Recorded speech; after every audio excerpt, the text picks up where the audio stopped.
Inclusivity is described by the Oxford Dictionary as the practice or policy of providing equal access to opportunities and resources for people who might otherwise be excluded or marginalized, such as those having physical or intellectual disabilities or belonging to other minority groups. And in games, inclusivity can be shown in many ways, but it can also be forgotten and worked against. In this video essay, I will be talking about the importance of inclusivity, examples of inclusivity, and examples of exclusion. Inclusivity is starting to become an important part of media and way of life nowadays. With the rise of mass media, people, especially in underrepresented communities, want to see the representation of themselves in media, whether that be the inclusion of a character that identifies in a certain community, or tackling serious topics that focus on the community. And especially in media before the year 2010, there's a large trend to have characters fit the stereotype of straight white man instead of being more diverse. When we diversify our games and media with these characters and topics from these underrepresented communities, we create something special as we bring them into light and show the world, and especially those in the community, that they belong. There are several ways games can be inclusive. There are characters that represent the marginalized communities. The story of the game can cover topics that promote inclusivity, and other ways which I will explain. Spoilers for Baldur's Gate 3 Act 2.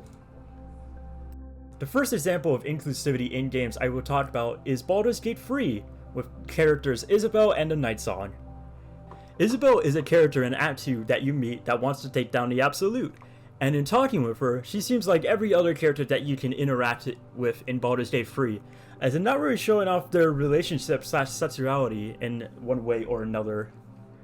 But upon later on in the game, after doing a secondary quest line to save another female character known as the Night Song, and meeting with her again at the end of Act 2, we see and find out that Isabel and the Night Song were lovers for hundreds of years, finally reunited with each other. Helen! Isabel!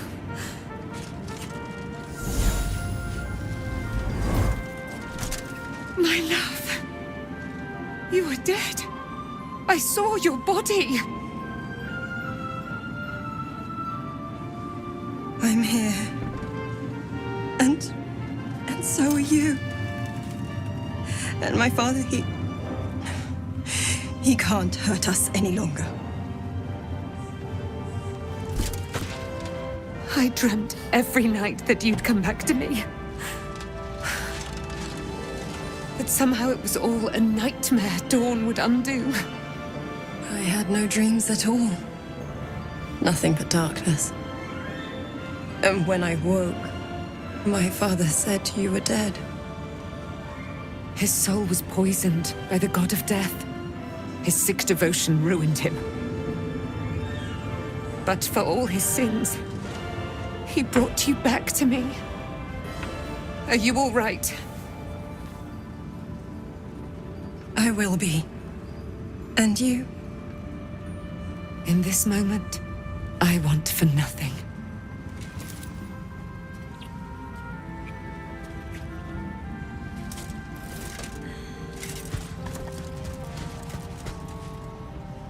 Baldur's Gate 3 also has a really inclusive character creator that includes so many options to have your character be unique and truly them, like having options to be non-binary, having heterochromia, hyperpigmentation, scars, and other options.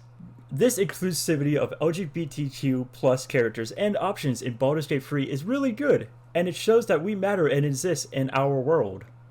Another game that has great inclusion is Life is Strange. Life is Strange has its inclusion in the form of the main character Mads, being implied that they are a lesbian, and expressing that throughout the game. This focused representation displayed here is very good to see, and how we the player gets to experience and see how Mads thinks and acts, and how they are human too, like everyone else, and not being much different than me and you, even though being part of the LGBTQ plus community. These two games show off sexuality in two ways. With Baldur's Gate, it has casual inclusivity, where the focus of the game is not on the LGBTQ plus characters and topics, but they are still included in the game and are not ignored. And with Life is Strange, it takes a focused inclusivity where the main characters are LGBTQ plus characters and their interactions cannot be ignored and is part of playing the game.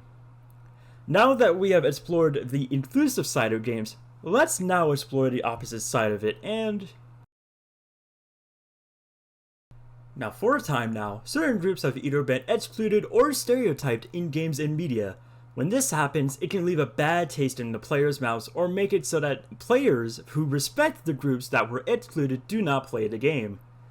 Along with that, we also have in the game development world discrimination and exclusion based on gender, sexuality, race, etc.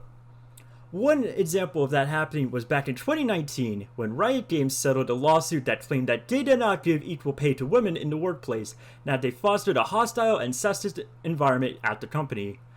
This can also be seen within the games themselves. In Riot Games' League of Legends, you can see that a good amount of the female characters are sexualized for the male gaze a little too much, and an argument can be made that they could all be made from the same quote-unquote mold of a female for the male gaze, being skinny, showing off large amounts of skin, and in general getting skins that sexualize them.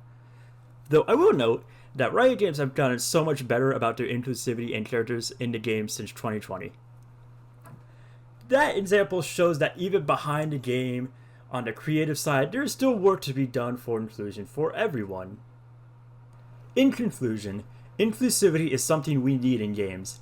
They make the game feel more diverse, safe, and more human. When we choose to include characters and topics from these underrepresented communities, we make the world a better place by including them in our society as equals and treating them with the same respect we would treat anyone else. My name is Sullivan Arnold, and I hope you have a good night.